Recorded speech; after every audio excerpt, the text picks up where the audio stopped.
Nagbabalik ang Stars on the Floor at 5 P-pop dance stars at 4 na celebrity dance stars na ang ipinakilala ko sa inyo. Pero bibitinin muna namin kayo kung sino ang pang-5 celebrity dance star natin. Abangan next week kung sino ang 5th mystery celebrity dance star at kung sino-sino ang magiging magkakapartner na celebrity dance star at P-pop dance star dahil next week na rin ang umpisa ng Phase 1 ng kompetisyon, ang Kolabo-Labong Labanan.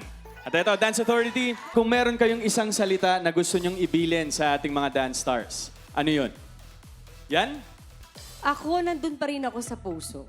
Kasi kapag nagsasayaw ka, marami ka iniisip, marami ka minimemorize, ang dami tumatakbo sa isip mo. Pero eto lang ang masasabi ko sa inyo. Mag-enjoy lang kayo. Kahit hindi perfect yung sayaw nyo, basta nakita namin na nanggagaling dito, tumatagos yan. Para sa akin, panalo kayo. Yun o. Coach Jay? Ako naman, may nabanggit si ate yan, yung enjoy.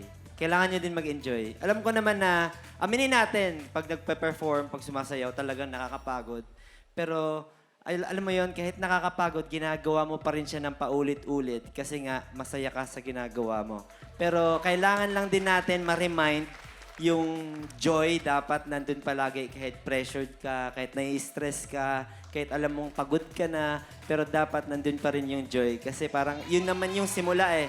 Yung simula, wala kang alam, hindi mo alam paano sumayaw, hindi mo alam paano mag-perform. Masaya ka lang, gusto mo lang gawin. 6, 7. Ray? Hindi, ako siguro ang one word ko ay friendship. 'Di ba? Kasi alam naman natin sa Stars on the Floor, lalabas talaga yung competitive side natin. Yung buong competition ay talagang paglaban-laban eh. Pero sana i-take nyo rin yung opportunity na to be friends with each other, to get to know each other.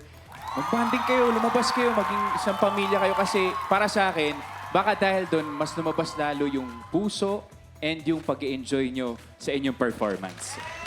Maraming salamat sa ating Dance Authority, of course, kay Yanyan, kay Coach Jay and Raver. And welcome once again to our celebrity and P-pop dance stars dito sa Stars on the Floor. Sa lahat po ng ating mga televiewers sa buong bansa, sa mga GMA Pinoy TV subscribers worldwide, at sa mga nakatutok sa aming official live streams, maraming salamat po sa pagsubaybay ninyo sa pagbubukas ng aming second season.